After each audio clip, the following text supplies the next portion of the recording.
அனுப்பப்பட்டவர்கள்.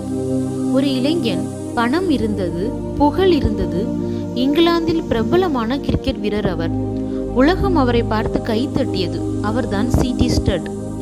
ஒரு நாள் அவரது அண்ணன் கொடிய நோயால் பாதிக்கப்பட்டார். அந்த நிமிடம் ஸ்டட் மனதில் ஒரு கேள்வி: பணம் புகழிருந்து என்ன பயன்? ஆத்துமா காப்பாற்றப்படவில்லை என்றால்?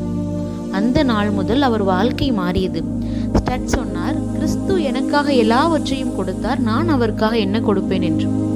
ஸ்டட் தனது எல்லா செல்வத்தையும், எல்லா புகழையும், எல்லா வசதிகளையும் விட்டுவிட்டு ஆண்டவருக்காக வந்தார். எதற்காக? ஒரு ஆத்துமா அழியக்கூடாது என்பதற்காக. அவர் ஆப்பிரிக்கா பகுதியில் ஒரு காட்டிற்குள் சென்று வாழும் மக்களுக்கு ஆண்டவரை பற்றி சொல்ல கடந்து போனார். அவர் அங்கே சென்ற பின்பு அவருக்கு தங்குவதற்கு ஒரு வீடு கூட கிடைக்கவில்லை.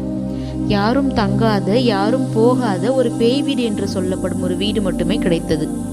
அவர் அந்த வீட்டில் போய் தங்கினார். பயம் அவருக்கு பெரியதாக தெரியவில்லை, ஆத்தும பாரம் பெரியதாக இருந்தது. நாம் நமக்கு இருக்கும் சிறிய வசதிகளை விட தயங்குகிறோம். ஆனால் ஒரு புகழ்பெற்ற கிரிக்கெட் பிளேயர் இயேசுவுக்காக எல்லாவற்றையும் விட்டுவிட்டு வந்தார். ஒரு ஆத்துமாவை உங்களால் காப்பாற்ற முடியுமானால் நீங்கள் வாழ்கின்ற வாழ்க்கை வீணல்ல. ஒரே ஒரு வாழ்க்கை தான், அது விரைவில் கடந்து போகும். கிறிஸ்துவுக்காக வாழ்கின்ற வாழ்க்கை நிலைக்கும். ஸ்டட் உடல் பலவீனமானது, கண்கள் மங்கின, ஆனால் ஆத்தும பாரம் தீயாய் எரிந்து கொண்டிருந்தது. ஸ்டட் அநேக மக்களை இயேசுவிடம் வழிநடத்தினார்.